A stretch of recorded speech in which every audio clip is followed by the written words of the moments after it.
যেন তারা রাখেন যেন এই নির্বাচনে অংশগ্রহণ করে। আমরা দেখলাম বিভিন্ন খবর এসছে যে বিএনপি 5 জানুয়ারি নির্বাচনের যে বর্ষপূর্তি হতে যাচ্ছে আগামী 5 জানুয়ারি আগামী বছর, এই বর্ষপূর্তি উপলক্ষে বিএনপি ব্যাপক আন্দোলনের প্রস্তুতি নিচ্ছে।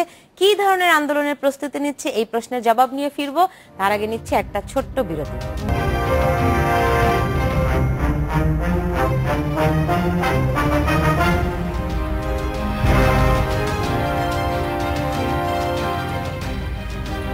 বিরতির পর ফিরে এলাম, দেখছেন বাংলাদেশ এখন। জি জনাব আহমেদ আজম খান, আপনার কাছে জানতে চাই যে আমরা খবর পাচ্ছি এরকম যে বিএনপি নাকি আন্দোলনের প্রস্তুতি নিচ্ছে, যদিও আন্দোলনের প্রস্তুতির খবর আমরা অনেক দিন থেকে শুনতে পাচ্ছি, ঈদের আগে ঈদের পরে নানান রকম।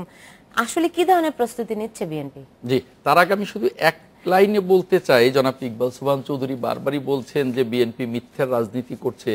আমি এবং জনাব ইকবাল সোবহান চৌধুরী কথা বলছি, দর্শক দেখছে, দর্শকরা ঠিকই জানে যে আমরা মিথ্যার রাজনীতি করছি না জনগণ ভোটাধিকার থেকে বঞ্চিত হয়েছে এবং সরকারের ওয়াদা ছিল দ্রুততম সময়ের মধ্যে সকলের অংশগ্রহণের নির্বাচন, সেখান থেকে সরে এসে সরকার জনগণের সাথে প্রতারণার আশ্রয় নিয়েছে।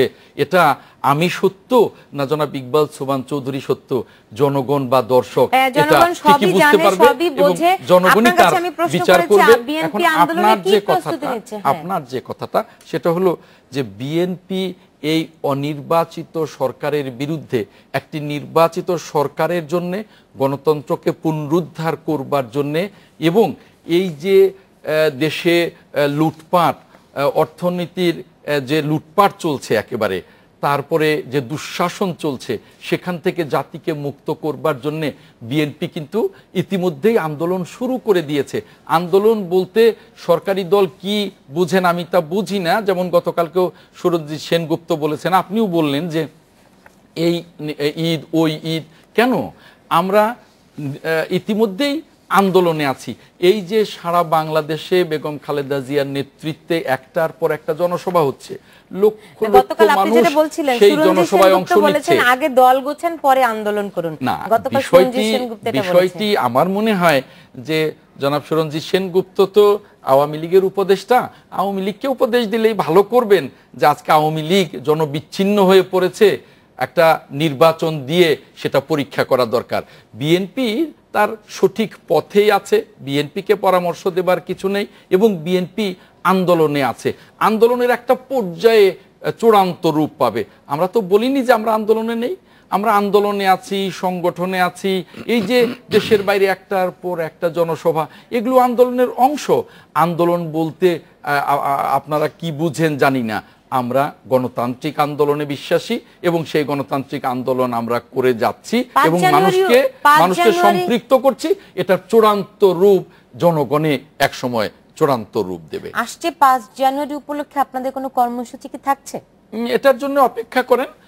5 জানুয়ারি তো আসলে বাংলাদেশের গণতন্ত্রে একটা কালো দিন। এই কালো দিন উপলক্ষে, কারণ এই দিনই জনগণের ভোটাধিকারকে হরণ করে মানে 154 আসনে নির্বাচন ছাড়া সরকার গঠন করা হয়েছে, না 154, পরবর্তীতে আরেকটা হয়েছে।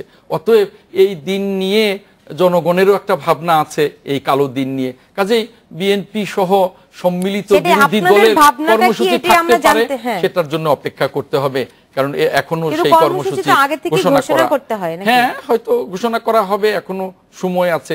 সেটা ঘোষণা তো ম্যাডাম খালেদা জিয়া বা তার নির্দেশে মহাসচিব 20 দলের পক্ষ থেকে করবেন, সেটার জন্য আপনাদের অপেক্ষা করতে হবে। তবে আপনার যে প্রশ্নটা, আমার এক লাইনের জবাব হলো আমরা আন্দোলনে আছি, চূড়ান্ত রূপ আস্তে আস্তে এই আন্দোলনের পাওয়া যাবে। জনাব ইকবাল সোবহান চৌধুরী, খবর এরকমও আমরা শুনেছি বা দেখতে পাচ্ছি, বিভিন্ন পত্রপত্রিকায় আসছে যে সরকার বিএনপির আন্দোলনের উপলক্ষে ব্যাপক প্রস্তুতি নিচ্ছে এই আন্দোলন মোকাবেলায়।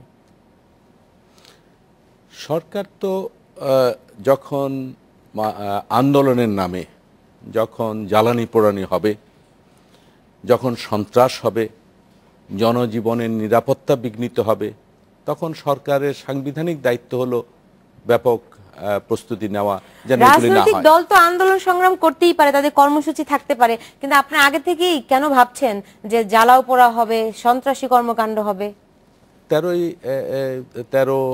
2013 সালে রাজনৈতিক আন্দোলনের নামে কি হয়েছে সারা দেশের মানুষ সবাই দেখেছে, এর তো নতুন করে বলার কিছু নাই। আজকে প্রশ্নটা হলো রাজনৈতিক দল, স্বাভাবিক রাজনৈতিক দল যদি ভাবে, যদি যেমন আজম সাহেব বললেন যে বিরোধী দলীয় মানে বিএনপি চেয়ারপারসন বা বিএনপি এখন সারা দেশে মিটিং করছে, সরকার কি বাধা দিচ্ছে? ঢাকায় সরারদি উদ্যানে তো দেওয়া হয় নাই, অনুমোদন দেওয়া না, হয়নি। সেটা তো হলো যে সেখানে অনুমোদন দেওয়ার জন্য যে প্রস্তুতি, সেই প্রস্তুতি তাদের থাকতে হবে। তো আজকে সারা দেশে ওনারা মিটিং করছেন, কোথায়? বরং সরকার আরো সহযোগিতা করছেন, রাস্তা দিয়ে যেন নির্বিঘ্নে তিনি যেতে পারেন সেই জন্য যেতে দেওয়া হচ্ছে, জনসভায় যেন কোনো বিঘ্ন সৃষ্টি না হয় সেই জন্য দেওয়া হচ্ছে। এখন প্রশ্ন হলো সেই যেখানে গন্ডগোল হচ্ছে না সেখানে শান্ত, আর যেখানে যদি গন্ডগোল হয়, বিরোধী দলের উপর যে পরিমাণ মামলা দেয়া হচ্ছে, আপনি দেখেছেন গতকাল সাদেক হোসেন খোকার বিরুদ্ধে একটি মামলা নতুন করে শুরু হয়েছে, খালেদা জিয়ার মামলা নিয়ে আপনি জানেন যে গতকালও আদালতে ব্যাপক হট্টগোল হয়েছে, এর আগে একদিন মুলতবি করতে হয়েছে। এইগুলি কেন ঘটছে? এবং আদালত প্রাঙ্গণে জনাব আহমেদ আজম খান, আপনার কাছে এটা জানতে চাই আসলে যে আদালত প্রাঙ্গণে তার আগে আমাকে আপনি বলতে দিতে হবে যে আন্দোলন, আপনি বললেন যে এই প্রস্তুতি কথা কেন বলবে? প্রথম, সরকারের দায়িত্ব হলো জানমাল রক্ষার জন্য জনগণের মধ্যে আস্থা সৃষ্টি করা, সেটি তারা করবেন। এই দায়িত্ব সাংবিধানিকভাবে তাদের উপরে দেওয়া আছে। এবং 13 সালের ঘটনার জন্য নিশ্চয়ই আপনি আমি এদেশের মানুষ ভুলে যায়নি। রাজনৈতিক আন্দোলন করার তো সবারই অধিকার আছে, করবেন তারা। এবং নির্বাচন, তিনি বারবার বলেছেন নির্বাচন হরণ করা হয়েছে, জনগণের অধিকার হরণ করা হয়েছে, নির্বাচনের ব্যবস্থা করা হচ্ছে, উপজেলা নির্বাচন হয়েছে, এখন ডিসিসি নির্বাচন হবে, সেগুলোতে তারা অংশগ্রহণ করছেন।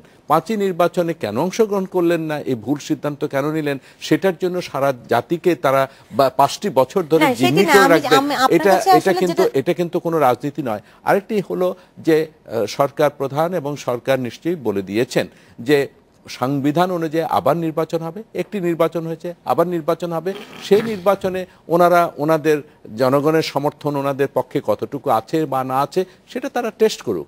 কিন্তু এই 5টি বছর দেশের উন্নয়নকে জিম্মি করে রাখতে হবে, ওনারা ভুল সিদ্ধান্ত নিয়ে নির্বাচন করেননি, কিন্তু তার জন্য রাজনৈতিক দলের যে রাজনৈতিক কর্মকাণ্ড সেটিও তো করতে দিতে হবে। রাজনৈতিক কর্মকাণ্ড তো করতে দেওয়া হচ্ছে। সরকার তো আপনি দেখেন বিএনপির সব নেতার বিরুদ্ধে একাধিক মামলা রয়েছে। দুর্নীতি করলে, সন্ত্রাস করলে মামলা হবে না তো কি হবে বলেন? এখন তাহলে সরকারি দলের কেউ দুর্নীতি এগুলি সন্ত্রাস তাদের বিরুদ্ধে তো হচ্ছে, তাদের বিরুদ্ধে হচ্ছে। সরকারি দলের ভিতরে সরকারি দলের ভিতরে যারা মামলা মোকাবেলা করছে, লতিফ সিদ্দিকী সাহেবের বিরুদ্ধে হচ্ছে, তদন্ত হচ্ছে, বদি সাহেব এমপি তার বিরুদ্ধে হয়েছে, ফরমার মিনিস্টারদের ডাকা হচ্ছে, তাদের তদন্ত হচ্ছে, পরবর্তীতে দায়মুক্তিও দেওয়া হয়েছে। আপনি যেভাবে প্রশ্নগুলো আমাকে করছেন, মনে হচ্ছে যেন আপনি সরকারকে একটা কাঠগড়ায় দাঁড় করিয়ে রেখে আপনি কথাগুলো বলার চেষ্টা করছেন। আমার মনে হয় সেটা পরিবেশ নয়। আজকে সরকারের দায়িত্ব হলো যে সরকার অবশ্যই যেখানেই দুর্নীতি হবে, যেখানেই সন্ত্রাস হবে, সেখানে সে যেই করুক না কেন সেটাকে মোকাবেলা তারা করবেন, এটাই সরকারের দায়িত্ব। এবং আজকে দেখুন সভ্য ইয়েতে ফার্গুসনকে সেখানে গুলি করা হয়েছে আমেরিকাতে, আজকে সেটাকে নিয়ে তোলপাড় হচ্ছে। সেখানে কি বলা হয়েছে?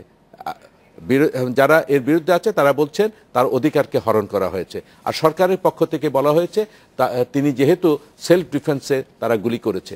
এখন আমেরিকার মতো রাষ্ট্রে ফার্গুসনকে মারলে পরে সেটা সেলফ ডিফেন্সের যদি হয়ে যায়, আর আমাদের এখানে যখন জানমাল রক্ষা করার জন্যে যখন সরকার কোনো পদক্ষেপ গ্রহণ করবে সেটাকে আপনি বলবেন স্বৈরাচারী, সেটাকে আপনি বলবেন জনগণ